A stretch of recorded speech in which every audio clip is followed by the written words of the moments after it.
Okay, so last night Clay and I finally watched The Boss Baby.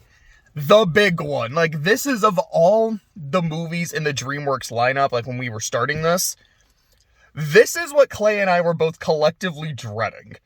We have to watch a movie called The Boss Baby, and later there's going to be a sequel.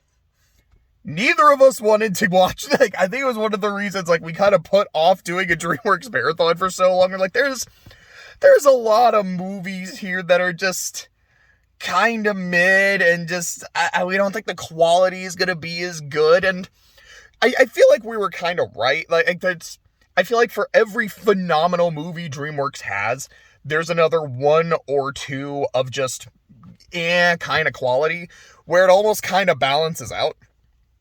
But then there's we really don't want to watch this. But for kind of that same reason, it's been one of the movies I've been most looking forward to. Okay, how bad is it? Is it even bad? Because I haven't seen it. I don't know. And now that I've seen it, I can say, The Boss Baby is the movie I thought Trolls was going to be. A movie with a premise that made me go, I guess, you did what you could, and I don't hate it. I don't particularly like it. I'm in no rush to see it again. There are some interesting ideas here, but it's fine. Yeah, it's fine. If this had been 2 movies prior, I would have been yeah, this is just kind of DreamWorks continuing in their mid-mediocre slump since Madagascar 3, but Kung Fu Panda broke that, Trolls continued to break that, Boss Baby kind of goes back to what I'd been watching. I don't think it's bad. I feel like Clay and I both kind of said a few times throughout the movie, we were both I don't hate this, but I don't like it either. It's not funny, but it's not unfunny. Every now and then there's something that's actually kind of funny.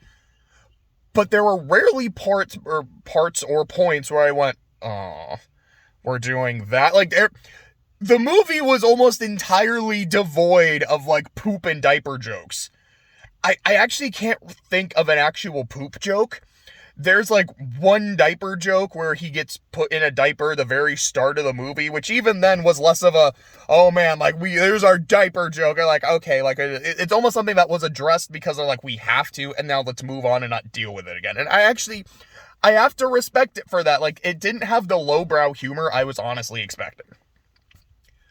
It's kind of weird that throughout most of the movie, the baby doesn't have a name. He is just the baby or the boss.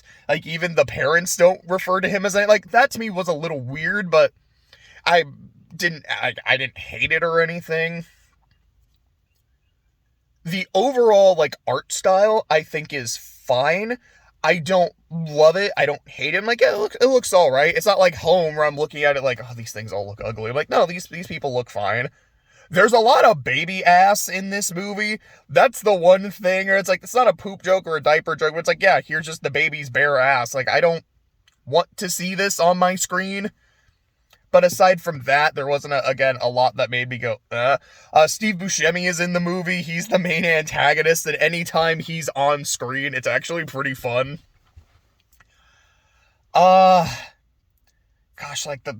Actually saying the main plot and conflict out loud, because Jose came in while we were watching. He's hey guys, what you doing? What you watching? We're explaining the plot, as the climax is happening. He's is this really the plot of the movie? It's,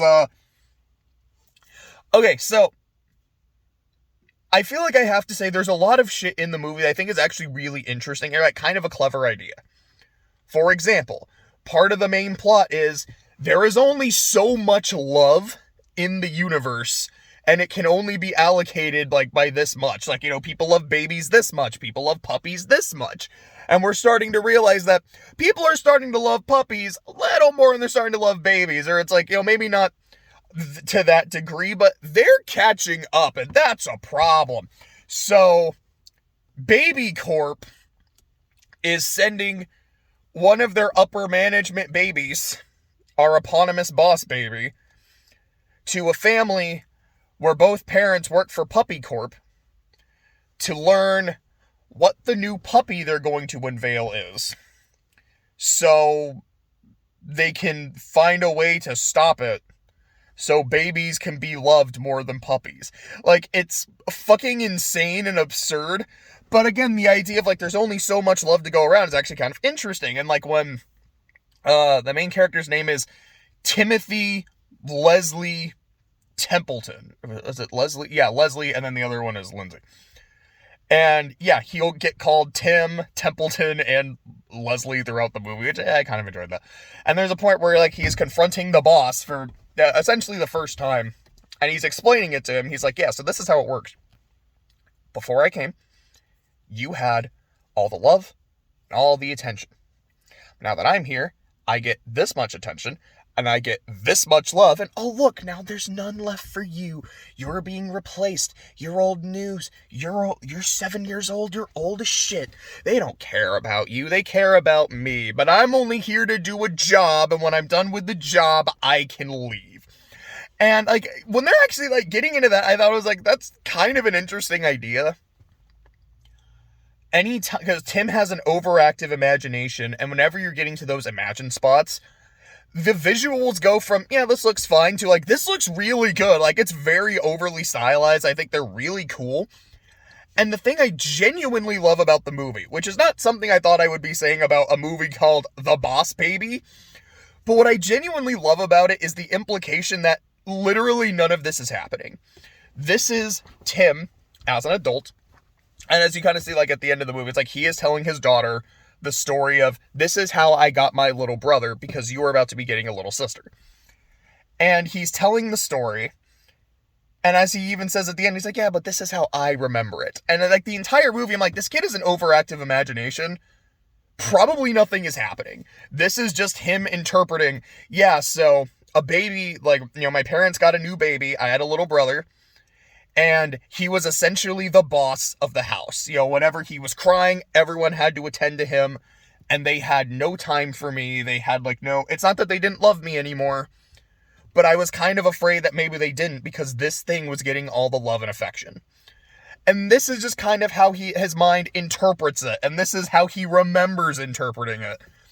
And even, like, yeah, at the very end of the movie, he says that, and then he's talking to his little brother, who's, as they're both adults, and yeah, his brother is this businessman in a nice suit who literally throws money at his problems. So he's like, yeah, it's essentially him saying, yeah, to me, my brother has always been this way. He was probably that way as a baby too. And then his mind running wild with it. Like, that's a really fun idea. I think the actual details of, like, what happens in the movie, it's fine. I don't think it's super funny. I don't think it's super unfunny. It's just kind of okay. But I do think that idea of, yeah, this is just a kid's imagination of his baby brother being born and taking all the affection and shit is a really interesting and clever idea. And it does kind of make me wonder, with there being a second movie, does the second movie still kind of lean into that? Or is it like, oh no, this shit is all real? If so, unless it's, like, actually really fucking funny, I'm probably not going to like it nearly as much. Because that's the thing that kind of kept me invested in the entire movie. It's like all the insanity, all the bullshit. Yeah, but this is just the kid remembering it and, like, going super over the top. This is great. If it's all like, oh no, this was entirely real, blah, blah, blah, like, I do think, even though, like, I am praising some of the aspects, like, yeah, these are things I genuinely love, I do just think it's okay. To me, it's like a B-, C+ kind of movie. But that's a lot better than I thought it would be when I was going in. That's really all I have to say. I know next is Captain Underpants, which is not something I grew up reading. I remember it was something my mom took one look at and thought, this looks stupid.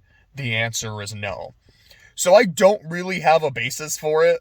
So if it's something that's like, man, this is totally unfaithful to, like, the source material, I won't be a good judge of that. I'll only be able to say, yeah, this movie's really dumb and I hate it, or this movie is really dumb and I loved every second of it.